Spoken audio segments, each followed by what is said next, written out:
Hello tout le monde, je suis super contente de vous retrouver pour un nouveau numéro de Sacrée Maman. Et aujourd'hui, j'ai le plaisir de recevoir Nathalie Naffen. Salut Nathalie, Salut, bonjour tu vas à tous. bien? Ça va? Oui. Alors Nathalie, moi j'ai eu le plaisir de la découvrir par ses formations. Alors comme toutes les mamans, la nutrition ça me tient à cœur. C'est quelque chose où voilà, on a envie de bien nourrir nos enfants, de les nourrir sainement, mais on ne sait pas toujours qu'est-ce qui est bon justement pour eux, voilà, qu'est-ce qu'on peut faire ou pas. Et puis, souvent, voilà, il n'y a pas forcément envie de manger. Enfin, c'est pas toujours évident, hein. Je pense que vous serez tous d'accord là-dessus. Et du coup, moi, c'est un sujet qui me passionne pour le coup et pour lequel je me suis beaucoup formée. Et je suis toujours à la recherche de nouvelles informations. Et en l'occurrence, j'ai eu le plaisir de suivre la formation Nutrimoon de Nathalie. C'est comme ça que, du coup, je l'ai découverte. Et c'est une formation qui m'a beaucoup aidée personnellement, qui m'a beaucoup permis de remettre aussi de la simplicité dans ma cuisine, parce que voilà, on cherche des fois à faire des choses très très compliquées. Et finalement, on peut faire des choses aussi simples avec les enfants. Donc c'est plutôt voilà, c'était plutôt chouette pour moi. Et c'est pour ça aussi que j'avais envie de vous la faire découvrir, parce que vous allez voir, il y a plein d'astuces à nous partager, mais vous pourrez aller découvrir son univers qui regorge de super astuces et de super conseils pour aider à nourrir nos enfants. Et je pense qu'on en a toutes besoin. C'est parti, Nathalie? C'est parti, je t'écoute. Allez. Alors, première question. Comment tu fais toi quand ton enfant est en colère? Alors, j'ai trois enfants, donc en fait, je m'adapte à l'âge et au caractère de chacun de mes enfants. Et donc, quand ma plus grande, donc mes enfants ont 13, 11 et 6 ans et demi, quand ma plus grande était petite, c'était voilà, on se fâchait, on la mettait au coin, enfin voilà. Et puis, j'ai découvert Philozza, et voilà, qu'à mon avis, ta communauté connaît probablement. Ouais. Et du coup, j'ai changé petit à petit mon approche et ça m'a demandé beaucoup d'entraînement, mais maintenant on est vraiment plus dans la discussion. Et en général, voilà, ça calme mes filles donc, qui ont 13 et 11 ans relativement rapidement. Et mon petit, par contre, qui a 6 ans et demi, lui, quand il fait une crise, voilà, il va dans sa chambre, il part en s'énervant, on le laisse 2, 3 minutes. Et puis, quand il est plus calme, soit il revient lui-même, soit on va toquer à sa porte et on voit si on peut rentrer. Mais si on y va directement, alors c'est non, je veux voir personne. Et donc, il faut attendre que voilà, sa colère baisse toute seule et puis on discute et ça passe tout seul. Voilà, on se fait un câlin. Voilà. Mais donc, on n'est plus dans la confrontation comme on l'était Ouais. il y a 10 ans de ça, quoi.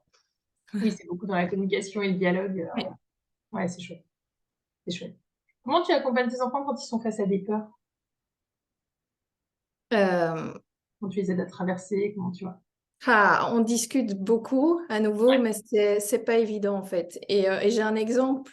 Juste il y a voilà dimanche soir, c'était la fin des vacances scolaires pour nous et voilà mon fils est très dans le je dois être bien, j'ai pas envie que l'instit se fâche ou que vous vous fâchiez ou décevoir et donc on discute pas mal à ce niveau-là parce qu'on sent que c'est très fort chez lui.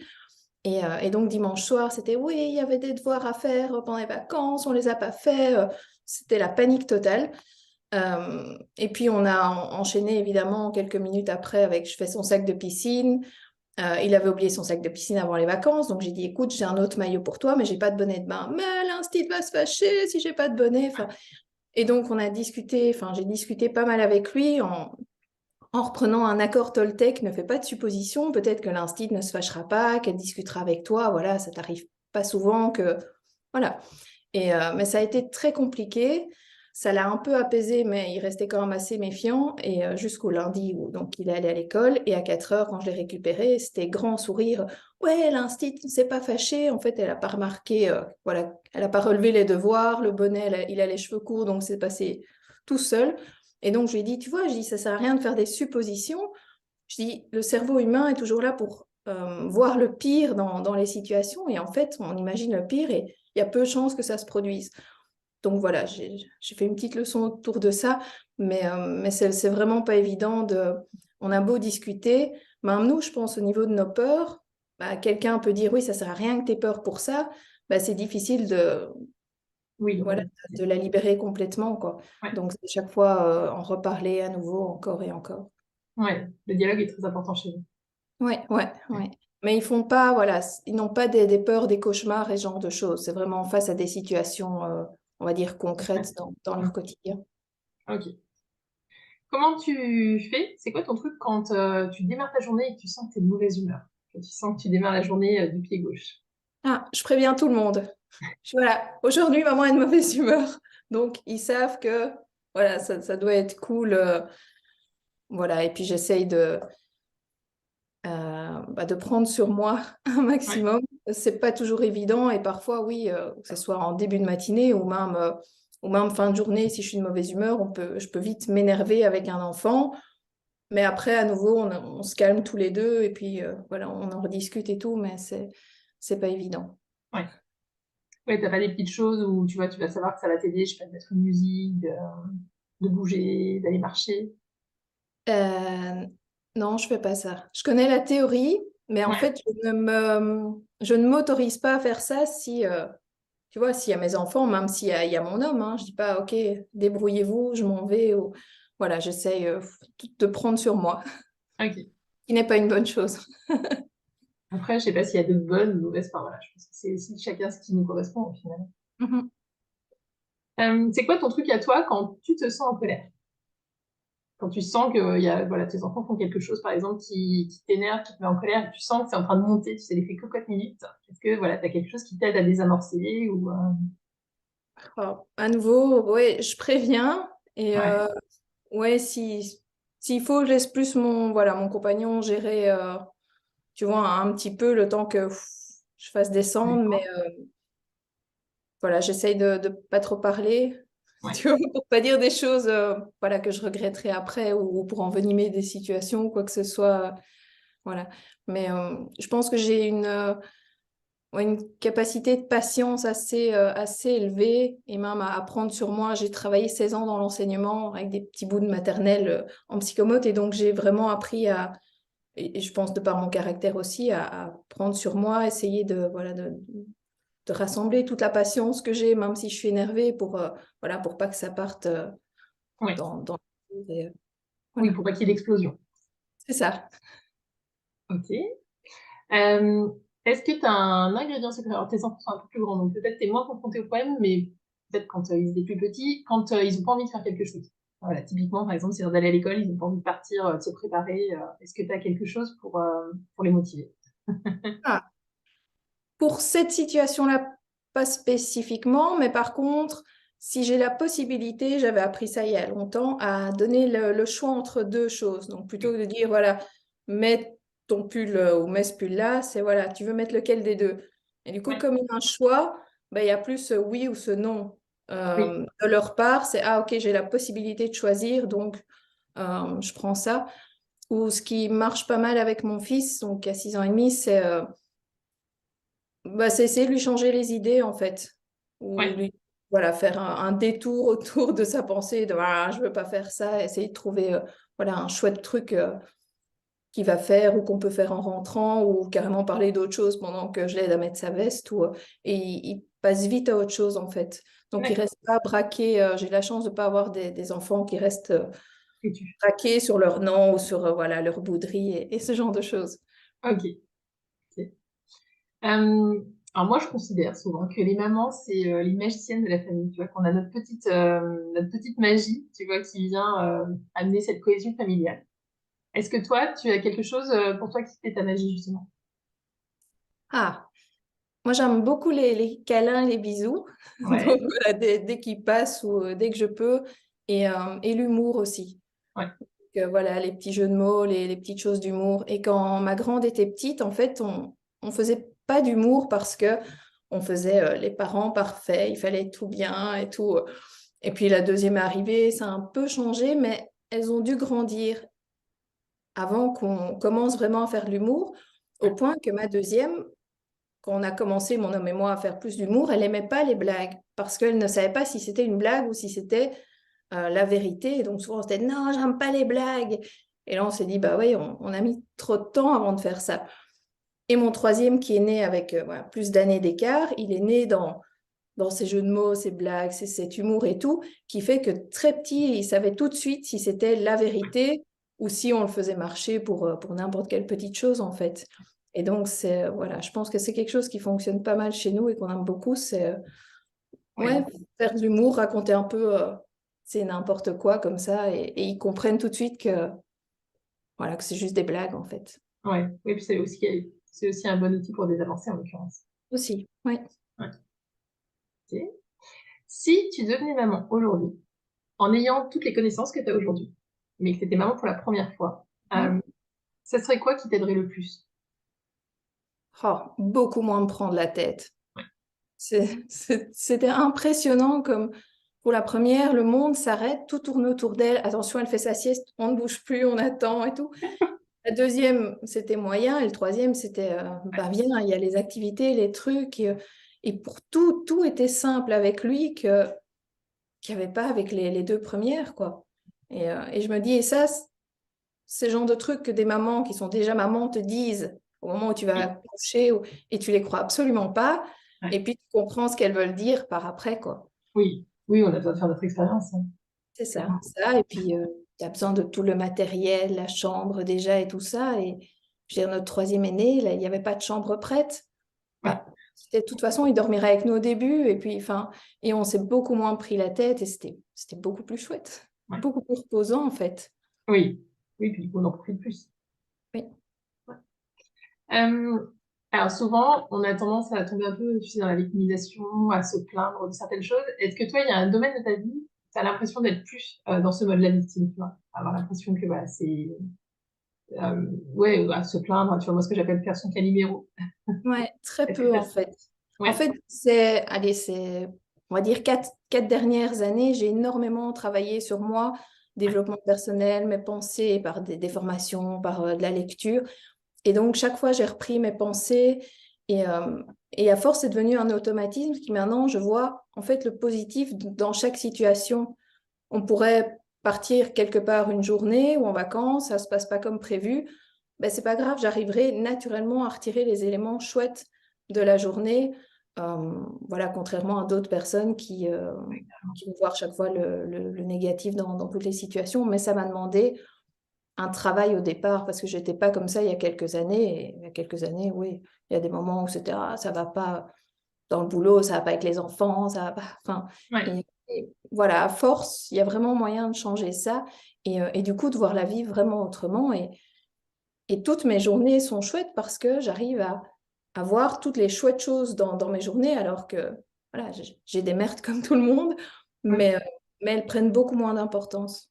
Ouais, et ça, c'est important ce que tu partages. Parce que le fait de justement reprendre, moi, ce que j'appelle reprendre son pouvoir, hein, revenir dans sa puissance, de vraiment assumer ce qui se passe dans notre vie en se disant, OK, en fait, les choses, elles sont comme ça, et plutôt que de me plaindre, je viens reprendre ma responsabilité là-dedans, comment je peux effectivement déjà choisir de retirer ce qui est positif dans cette journée, et puis comment je peux agir sur ça plutôt que de le subir, comment je peux, plutôt qu'être en réaction, comment je peux être en action. Et ça, c'est vraiment quelque chose d'hyper puissant, moi, je trouve. Enfin, c'est aussi parmi les choses qui ont changé ma vie de maman, pour le coup, et de femme. Et je trouve que ouais, c'est vraiment quelque chose d'hyper important quand on a envie vraiment de vivre une vie où on se sent bien. Ouais. Ouais, parce que ça peut changer toute sa journée et si ça change toutes ses journées les unes après les autres, en fait, on adore sa vie et on se dit Ouais, pas, ah, j'ai ça ira mieux, je sais pas, quand je serai pensionnée ou quand il y aura ça. Enfin, on ouais, profite, même si on garde des rêves et qu'il y a des choses qu'on n'a pas encore atteintes, on profite quand même de chaque jour qui passe. ouais, complètement. Alors, tu l'as dit un petit peu dans les réponses précédentes, mais est-ce que alors je pense qu'aujourd'hui non, mais est-ce que tu as souffert plutôt du syndrome de la bonne mère? On en Euh, parlait tout à oui, l'heure. tout à fait. Avec Avec mes des deux parents. premières, il fallait que je sois une maman parfaite, tout bien. Voilà, c'était mes enfants d'abord. Du temps pour moi, non, mes enfants d'abord. Ouais, Et voilà, ouais, parce qu'il y avait une pression, en fait, de partout. Donc, pas une pression directe de quelqu'un, mais une pression de la société qui fait, ouais. tu dois être une bonne mère, tu dois gérer, tout doit bien se passer parce que tu as la chance d'être maman. Voilà. C'est quoi qui t'a aidé du coup à en sortir? C'est une prise de conscience, c'est quelque chose en particulier, c'est le fait d'avoir deux puis trois enfants et de plus avoir vraiment le temps en fait d'être dans ce rôle de bonne mère entre guillemets. Ouais, c'est d'avoir eu mon troisième. Ouais, Parce qu'à un moment, ça n'allait plus, en fait. Donc, en fait, quand mon troisième est né, mon homme travaillait beaucoup. Donc, il m'aidait le matin à préparer les enfants et tout. Mais par exemple, il rentrait à 8 9 heures du soir. Du coup, tous les enfants étaient déjà au lit, en fait, quand il rentrait. Et donc, il y a un moment, je devais faire des choix et tout pouvait pas être tout bien. Et donc, il y a plein de choses sur lesquelles on a lâché petit à petit, tout en gardant un cadre, mais des choses des choses vraiment pas importantes, en fait. Et mes filles, elles partaient à l'école, elles avaient 2 chaussettes de couleurs différentes. Je veux dire, mon 3e enfant, c'était fini. Allez, quand le linge était propre, de mettre les chaussettes ensemble. C'est Ouais. voilà, t'as un pack avec tes chaussettes, t'en prends 2, on s'en fout si ce sont pas les mêmes. Et donc, on a lâché sur plein de petites choses qui, en fait, n'ont pas d'importance. Ouais. Mais il m'a fallu mon 3e enfant pour me rendre compte de ça. Ouais. Ouais, c'est chouette. C'est important aussi, hein, cette capacité à lâcher prise justement sur toutes les attentes de la société, parce qu'en fait, c'est pas forcément nos attentes à nous. Ouais. Ça, c'est puissant. Qu'est-ce que tu aimerais transmettre à tes enfants? Qu'est-ce que tu aimerais qu'ils retiennent quand ils seront grands? Que tout est possible. Mm. Et vraiment que, voilà, s'ils ont des rêves, s'ils ont envie de quelque chose, ils peuvent y arriver.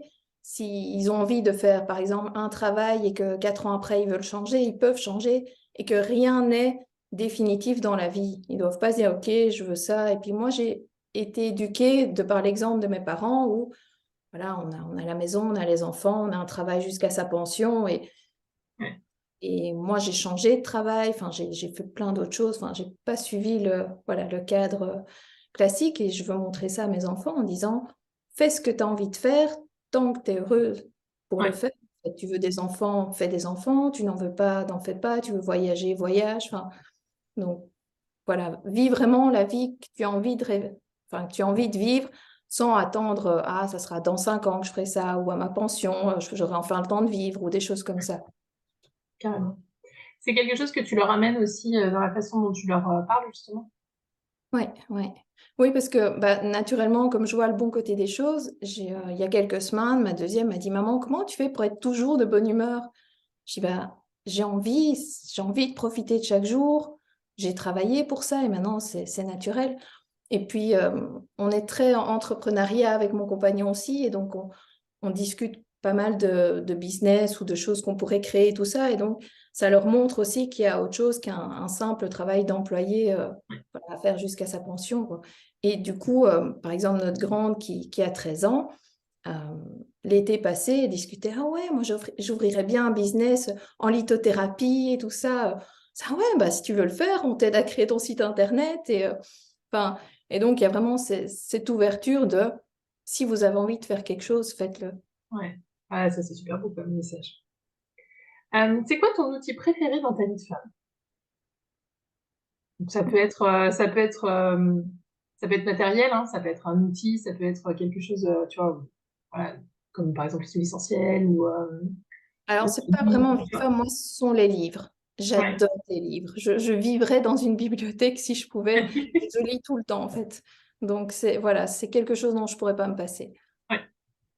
Ok. Comment tu fais pour être à la fois maman et femme?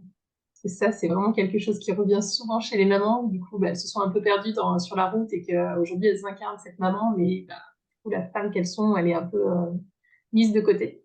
Comment Ouais. toi, tu as fait pour voilà, réussir à incarner ces deux faces-là et en fait redevenir entière, je dirais? Mhm.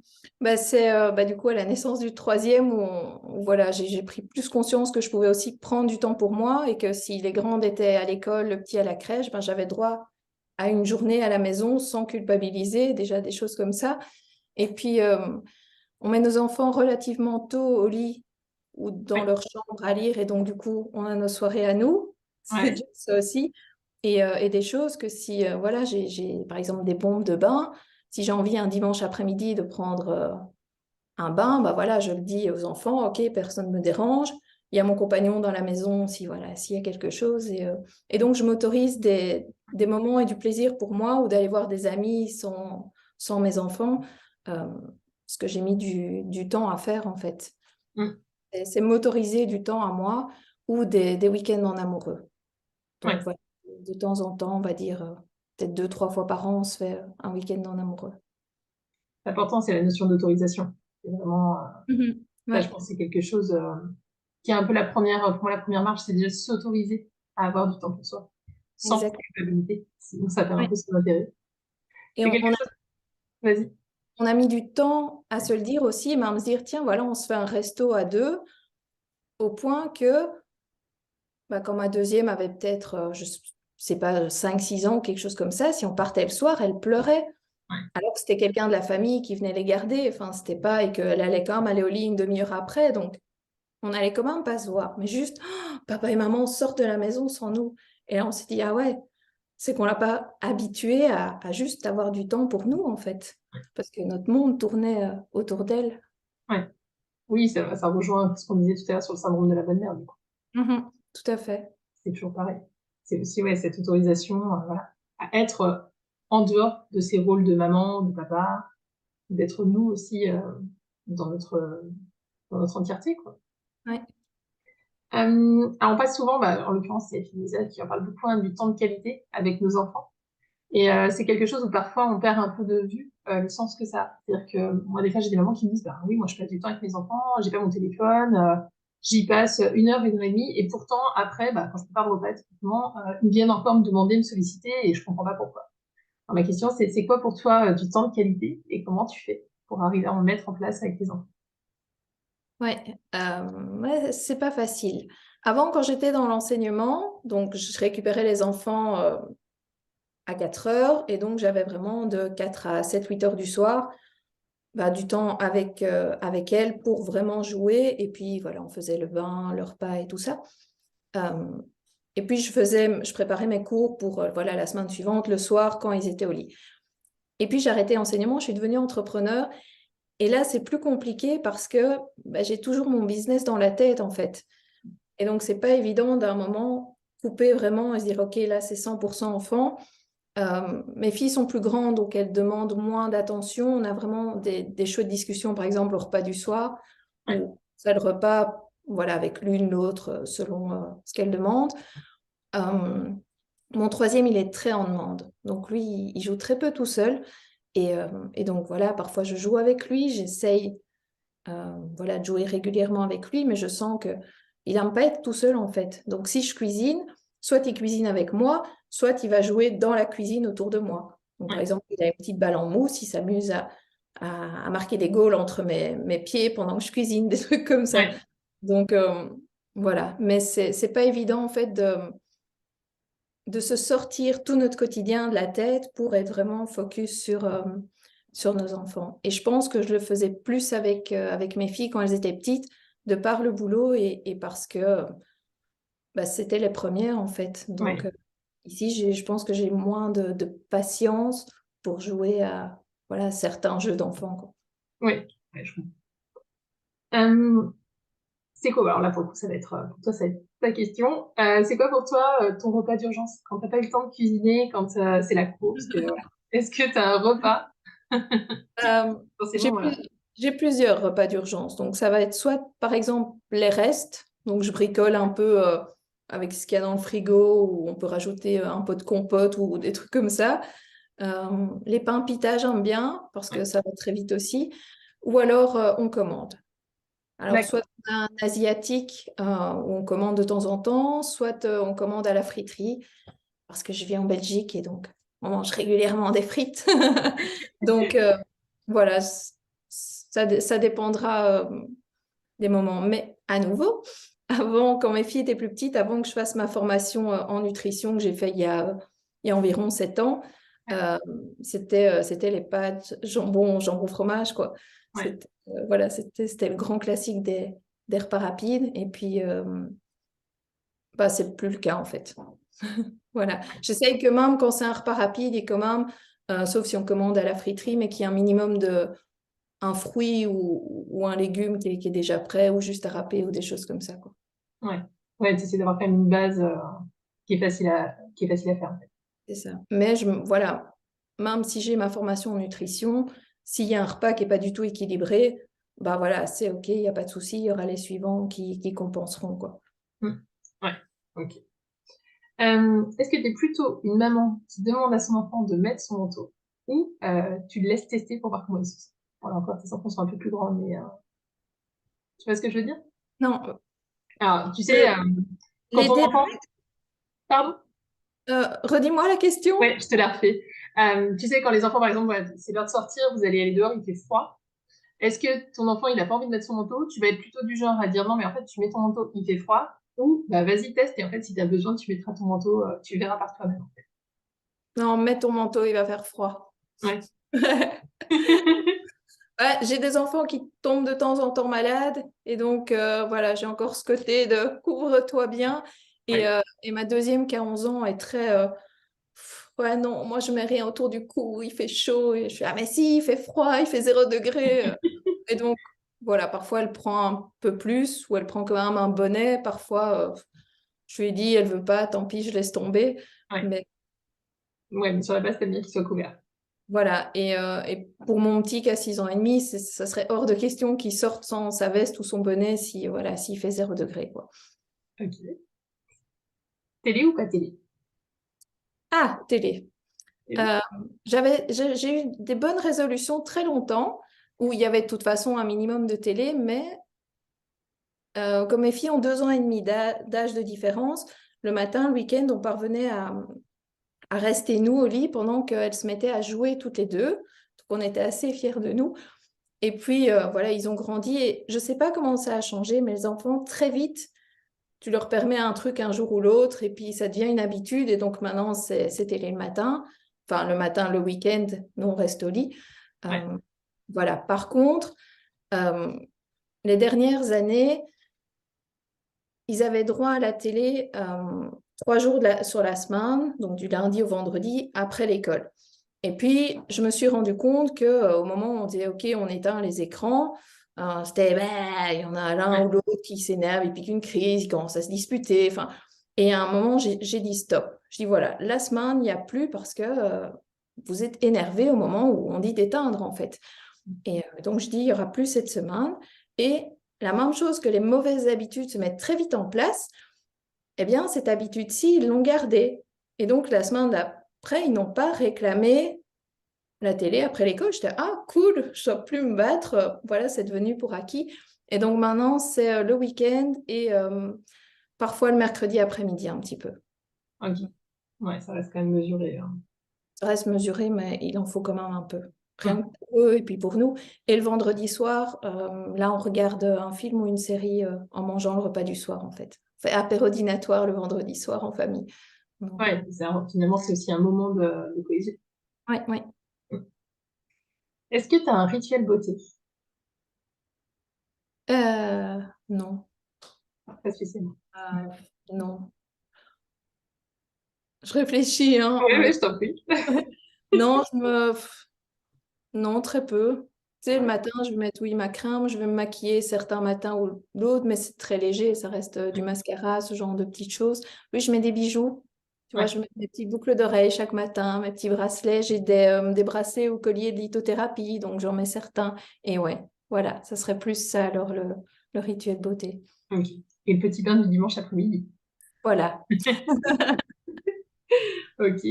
Ton livre du moment, qu'est-ce que tu Euh, nous conseilles? oh, je sais pas, j'en ai commencé un nouveau hier soir. J'en lis un, deux par semaine en fait. Ok. J'adore les livres. Si je vais chez des amis ou chez ma maman, j'emprunte des livres. Enfin, il y a non-stop des livres chez moi. J'ai toujours une pile de livres à lire et donc je lis des romans, mais je peux lire aussi des livres en développement personnel, en nutrition, en business, donc vraiment un peu tout selon mon humeur du moment, mais c'est un, deux livres par semaine. Et du coup, tu en lis plusieurs en même temps ou tu passes quand même, tu finis un livre, tu passes au suivant? Alors, pour les romans, c'est je finis un livre et je passe au suivant. Si j'accroche pas, avant, je le terminais quand même par principe. Maintenant, je me dis, si je l'apprécie pas, j'arrête, je passe au suivant. Mais si j'arrête un roman, j'y reviens jamais après. C'est que D'accord. j'estime que voilà, j'accrochais pas et donc tant pis. Mais je peux lire un roman et un livre autre voilà, pour apprendre en Ouais. même temps. Selon qu'un soir, je veux lire plus un roman ou un livre pour apprendre en fait. Ouais. Oui, t'as pas. Enfin, moi, je sais que par exemple, tu vois, en journée, j'ai plutôt avoir tendance à lire des trucs, voilà, de développement perso ou des choses comme ça. Et puis en fin de journée, avant de me coucher, je lis plus des choses détentes, tu vois. Oui. Voilà, par exemple ça, ou selon ma fatigue aussi et mon état de concentration. Ouais. Ok. Est-ce que tu as un livre de parentalité qui est vraiment ta Bible? Avant, j'avais les livres de Filozza. Et Ouais. celui qui m'a le plus marqué, c'était On a tout essayé. C'est celui-là qui m'a fait waouh, il y a un autre monde.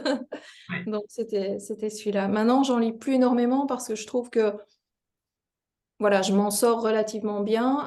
On a la chance avec mon compagnon d'être sur la même longueur d'onde au niveau de l'éducation. Et donc, on discute pas mal. Et donc, je ressens plus besoin de lire des livres sur la parentalité. J'en ai lu beaucoup il y a quelques années. Ok. Est-ce que tu as un livre plus qui t'a aidé en tout cas à avancer sur tout ce qui est féminité, enfin voilà, par rapport à ton côté féminin en tout cas? Est-ce que tu aurais un livre, toi, qui t'a vraiment fait switcher ou qui t'a fait avancer ou qui est une préférence pour toi?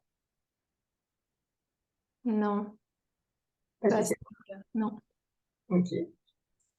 Comment tu fais pour t'accorder du temps pour toi? On en a un petit peu parlé tout à l'heure déjà. Ouais, en fait, maintenant que j'ai arrêté dans l'enseignement et que je travaille à la maison, euh, j'ai plus de temps en fait parce que je ne pars pas au travail, parce que mes enfants sont à l'école le temps d'école. Et donc, à midi, par exemple, je peux manger en regardant une série ou je peux aller me promener, voilà, ça va être 15 minutes, mais juste prendre l'air et ce genre de choses. Ou si j'ai besoin d'une petite sieste début d'après-midi, je fais une petite sieste début d'après-midi. Voilà, ça serait plus ça. Tu t'écoutes en fait. Je m'écoute, mais j'ai quand même un côté de je dois travailler. Donc, je vais Ouais. pas passer une journée en me disant, voilà, aujourd'hui, je suis toute seule à la maison, je vais rien faire. Non, je vais quand même voilà, trouver un juste milieu pour avancer dans mon travail. Mais en effet, je m'écoute, ce que je ne faisais absolument pas avant. Ouais. Est-ce que dans ta journée, tu as des rituels où tu as vraiment un temps, par exemple, tu démarres toujours la journée, par exemple, en faisant, je sais pas, ton sport, ton yoga, ou en faisant quelque chose, en tout cas, qui vient nourrir le besoin d'être toi, ou pas spécialement? Non. En fait, il y a quelques années, j'avais fait le Miracle Morning le matin. Ouais, Et donc, je me levais super tôt, j'allais courir, je méditais pas longtemps, mais 10 minutes. Et puis, je réveillais les enfants et tout ça. Mais en fait, euh, j'ai besoin de mes heures de sommeil et je voulais pas aller coucher encore plus tôt le soir. Et donc, du coup, au bout d'un moment, ça n'allait juste plus, en fait. Donc, j'ai arrêté. Et là, on se lève quand même à 6h40 pour les enfants. Et donc, voilà, j'ai pas de rituel parce que enfin, c'est le rituel enfant pour les préparer pour ouais, l'école. Et j'ai pas envie de me lever plus tôt comme je le ouais. faisais avant pour avoir du temps pour moi. Parce que comme je travaille à la maison, mon compagnon travaille à la maison 3 jours semaine aussi. Mais donc, comme il n'y a plus les enfants, j'ai des journées calmes en fait. Ouais. Oui, du coup, tu Euh, ressens moins le besoin. C'est ça. Ouais. Ok. Comment tu fais, du coup, pour avoir du temps pour ton couple? Pareil, on en a parlé un petit peu, mais Ça va être de temps en temps, mais pas souvent, des restos ou un petit peu de week-end, mais ça reste assez peu. Mais finalement, on se voit 3 jours semaine non-stop. ouais, Donc, donc ça se passe bien. À midi, voilà, soit je vais marcher avec lui, soit on regarde une série ensemble. On travaille dans le même bureau, donc on est concentré sur notre travail. Mais si parfois on veut échanger, on échange. Donc voilà. oui, vous avez quand même cette notion, enfin, en tout cas, oui, cette notion de lien. Vous êtes quand même beaucoup, vous arrivez quand même à avoir des temps ensemble et d'échange. C'est ça. Et à 9h, il y a plus d'enfants dans le salon, donc voilà. Ouais, oui, C'est bien. c'est sûr. C'est quoi les activités qui te ressourcent le plus? Marcher dans la nature. Ça, c'est ton truc vraiment quand tu as besoin, tu sens que tu as besoin de te remplir. Ouais, je le fais moins maintenant. Pendant toute une période, je le faisais certains après-midi, juste avant d'aller chercher les enfants, parce que j'habite à 3 kilomètres du bois, donc je prenais ma voiture, je marchais, et puis j'allais chercher les enfants. Et je pourrais le refaire, en fait, juste prendre le temps de le faire, mais ça me fait un bien fou, en fait. Si je Ouais, pouvais vivre au milieu de nulle part dans la nature, je le ferais. ouais. C'est quelque chose que tu fais aussi des fois avec tes enfants. Tu leur transmets cette partie-là? J'essaye, mais c'est compliqué. Ouais. Par exemple, 13 et 11 ans, je leur dis, hein, ah, voilà, on n'a rien de prévu, par exemple, ce dimanche, ouh, on va aller se promener dans le bois. Ah, voilà. Ça manque un peu d'enthousiasme, mais Ouais, voilà, si on part en vacances, on alterne voilà, les journées et elles savent que voilà, il y aura des journées randonnées pour faire plaisir à maman. Et donc, voilà, ça se passe bien, ils râlent pas ou pas trop, enfin, parce qu'ils savent que voilà, il y a des moments où ouais, on fait plaisir à maman, mais j'aimerais bien qu'ils aiment plus passer du temps dehors et dans la nature que ce qui est le cas actuellement. ouais, ouais, je comprends. Est-ce que tu es plutôt du genre à la bourre ou plutôt du genre qui te coule? Enfin voilà, c'est plutôt du style à arriver en retard ou à partir en dernière minute ou plutôt, plutôt tranquille et Non, j'aime bien arriver à l'heure. Voilà, si j'ai des rendez-vous à l'école ou ce genre de choses, je suis quelqu'un d'assez organisé. ouais. Par contre, on s'est rendu compte avec mon compagnon que depuis qu'on a notre troisième, si on a des rendez-vous avec des amis quelque part, chez eux, au resto ou n'importe, là, on n'arrive plus jamais à l'heure. Voilà. Juste parce que, je sais pas, on est plus lent ou on s'y prend plus tard pour se préparer ou j'en sais rien parce que les enfants sont grands, donc ils savent Ouais. se gérer eux-mêmes. Mais voilà, je pense qu'inconsciemment, il y a la part des choses entre les rendez-vous où vraiment je dois arriver à l'heure et où j'arrive toujours à l'heure et les autres endroits où on arrive un peu plus tard. Ouais. Du coup, tu vas être du style à te mettre en colère ou du coup à stresser pour être à l'heure ou en fait, tu es hyper bien organisé et quoi qu'il en soit, t'es à l'heure. Je suis assez organisée, mais je peux m'énerver. Quand je travaillais dans l'enseignement, il fallait qu'on parte à 7h30 le matin, moi avec les enfants, pour que moi j'arrive à l'heure en fait à mon travail, parce que voilà, ça commençait à une certaine heure. Et donc j'avais vite tendance à m'énerver pour que les enfants soient prêts à l'heure pour partir à l'heure. Ouais. Ok. Pour toi, c'est quoi ce que toutes les mamans devraient savoir? Ce que quoi? Ce que toutes les mamans devraient savoir. Ce que toutes les mamans devraient savoir. C'est Euh, une chose que toutes les mamans devraient savoir. je réfléchis. Ouais, je t'en prie. Euh, je dirais de plus profiter des moments avec ses enfants et de moins se prendre la tête en fait. Même si tout n'est pas parfait, en fait, on s'en fout. Ouais. Voilà, parce que je me dis, les enfants, ce qui compte pour eux, c'est du temps avec nous, c'est l'énergie dans laquelle on sera, si on a une bonne humeur, ou plutôt que voilà, un salon rangé ou des choses comme ça, quoi. Ouais. Carrément. C'est quoi pour toi une femme épanouie? Euh, c'est une femme qui est heureuse dans tous ses domaines de vie, en fait. Donc, qui a un bon équilibre et qui est heureuse avec ses enfants, avec son compagnon, dans son travail et dans sa vie en général. Ok. Quel message tu voudrais faire passer aux mamans? De profiter de chaque jour qui passe. Parce enfin, c'est le truc qu'on entend toujours, ah, ils grandissent trop Hmm. vite. Mais en fait, c'est vrai. Et parfois, tu sais, sur mon GSM ou mon ordi, je vais retomber sur des photos de quand ils étaient petits. Oh, ils étaient si mignons. Après, je suis très contente qu'ils soient grands parce que voilà, c'est plus facile, on respire. Enfin, on a d'autres problèmes que quand ils sont petits. Mais juste profiter parce qu'on ne reviendra jamais à ces jours-là, en fait. Ouais, carrément. C'est quoi ton challenge en ce moment? Mon challenge en ce moment. Euh, j'en ai aucune idée. Il n'y a rien en ce moment où tu te dis, Non, non, parce que tout roule en fait. cool. Donc, enfin, j'ai aussi des problèmes, mais comme tout le monde, c'est pas la vie parfaite, mais j'ai pas un challenge, euh, j'ai pas un challenge en particulier.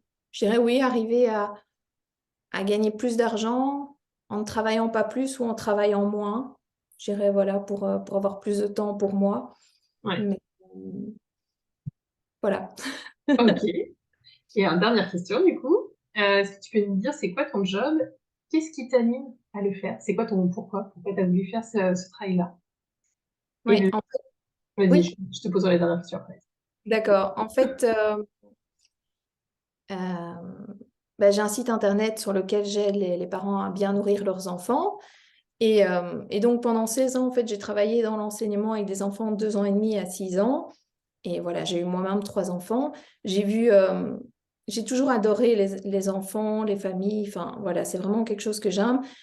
Mais j'ai arrêté dans l'enseignement parce que voilà, le système scolaire est un peu compliqué pour plein de raisons comme ça. J'ai fait un burn-out. Enfin, je me suis dit, si je reprends l'enseignement, ça va être exactement la même chose. Et donc, je savais au bout d'un moment que je n'allais pas tenir dans mon job pendant, voilà, jusqu'à mes 67 ans de pension. Et donc, j'ai fait parallèlement à ça une formation de conseillère en nutrition en me disant, voilà, je ferai ça à mi-temps et puis peut-être à temps plein quand ça fonctionnera bien. Et puis, naturellement, en fait, quand j'ai fini ma formation, euh, j'ai reçu des personnes plus âgées, mais qui venaient avec une liste de, voilà, j'ai ça comme médicament, mon médecin m'a dit que je devrais voir un nutritionniste et voilà, ça me faisait pas vibrer. Et du coup, naturellement, je suis retombée en fait dans les enfants, les familles, parce que bah, j'adore ça. J'ai vu les collations, j'ai vu les repas de midi des enfants, j'ai vu les comportements bah, de mes élèves. Et donc, l'impact de l'alimentation sur leur comportement, sur leur santé, sur leur concentration, enfin tout ça qui fait que, en fait, on n'en parle pas. Donc moi, avant de faire ma formation, je pensais que voilà, on mangeait sainement et je reproduisais ce que j'avais appris de mes parents qui, bah, eux, n'avaient pas Internet. Enfin, voilà, ils se fiaient finalement aux publicités qu'il y avait à la télé, Ouais. voilà, des aliments. Et donc, en faisant ma formation, je fais waouh, en fait, on fait tout ça comme erreur. Mais personne n'est là pour nous le dire. Donc moi, je l'ai su parce que j'ai fait ma formation, mais tous les autres parents, en fait, sauf ceux qui vraiment cherchent des informations sur Internet, ne le savent pas, en fait. Et même sur Internet, ça reste toujours les mêmes conseils basiques, un petit article tout petit avec, voilà, 3 conseils, mais ça n'apprend pas réellement comment préparer des repas équilibrés pour les enfants, alors que ça joue sur eux, leur santé maintenant, ça joue sur leur santé plus tard. Et les études scientifiques ont montré aussi que ça joue sur leurs enfants plus tard et leurs petits-enfants parce que bah, c'est dans leur corps en fait. Ouais. Et une autre erreur que je pensais avant, c'était voilà, si tu veux faire un repas sain, ça met du temps, c'est impossible. Et en fait, c'est pas du tout le cas. Et donc, c'est ça que j'essaye de faire passer, c'est que juste en rajoutant, OK, tel ingrédient, tel petit légume à un repas, bah voilà, il peut être plus sain sans se prendre la tête, en fait. Et Ouais. donc, mon but est de montrer aux parents bah, qu'il y a moyen de cuisiner sain, facilement, sans se prendre la tête, sans passer 2 heures en cuisine et sans s'épuiser, en fait. Ouais. Et c'est un super projet pour vous. Pour en avoir Merci. bénéficié, je peux dire que c'est vraiment chouette. Et du coup, qu'est-ce que tu fais en ce moment et qu'il ne faut pas louper? Est-ce que quoi? Qu'est-ce que tu fais en ce moment dans ton activité, du coup, voilà, que tu proposes en ce moment et qu'il faut surtout pas louper? Ah, là, je suis occupée de créer une formation sur le petit déjeuner. Ah, si c'est important pour toi en plus. Ouais. Ouais, parce qu'en fait, à nouveau, on n'en parle pas. Donc, on parle, oui, il faut donner plus de fruits et de légumes à votre enfant. Voilà, en gros, ça se limite à ça. Mais ce qu'on mange au petit déjeuner a un impact sur toute la journée, en fait. Et moi, je l'ai vécu parce qu'il y a longtemps, à nouveau, je mangeais des tartines au choco le matin et je prenais un verre de jus de fruits d'un magasin en me disant, OK, comme ça, j'ai ma petite dose de fruits. Et en fait, bah, j'ai fait ma formation, on m'a appris ce qu'est vraiment un petit déjeuner équilibré, j'ai testé et j'ai senti la différence. Et c'était impressionnant sur mon état de fatigue de toute la journée, en fait. Et donc, les enfants qui mangent, par exemple, certains de céréales le matin, bah, c'est normal qu'ils soient fatigués le matin, qu'ils ne savent pas se concentrer à l'école, qu'ils fassent des crises à 4 heures quand on les récupère. C'est juste physiologique, en fait. Et à nouveau, il n'y a pas de... Il faut chercher les infos sur Internet, il faut les mettre en place. Et donc ici, j'ai décidé de créer une formation bah, avec on va dire la théorie, avec le côté pratique aussi, mais avec des jeux pour les enfants, pour que eux se rendent compte exactement aussi de tiens, qu'est-ce que je dois mettre dans mon petit déjeuner. Euh, j'ai répondu aux différentes questions aussi des parents de oui, mais mon enfant ne veut pas se passer de céréales, mon enfant ne veut pas se passer de tartines au choco, mon enfant met un temps de dingue à manger le matin. Et donc, j'ai essayé d'axer ça voilà, sur une formation du petit déjeuner pour enfants parce que, bah, en fait, on trouve ça nulle part et c'est super important. Du coup, ça, c'est quelque chose que tu es en train de faire ou que les gens peuvent déjà trouver? Non, je suis en train de faire qui sortira dans le courant du mois de mars. Ok, donc notez bien. Super. Bon, bah top. Bah, merci beaucoup d'avoir répondu à toutes ces questions. Avec plaisir. C'était super chouette. Je vous souhaite à tous une bonne journée. Je vous mettrai les liens pour que vous puissiez retrouver Nathalie facilement, pour que vous puissiez aller visiter ces différentes ressources. Et puis, bah, n'hésite pas à me transmettre le lien quand la formation sera sortie. Je la mettrai aussi en lien, comme ça, pour les gens qui ont envie d'en profiter, bah, ce sera facile pour vous. Je ferai ça. Parfait. Bonne journée à tout le monde. À très bientôt. Merci, au revoir.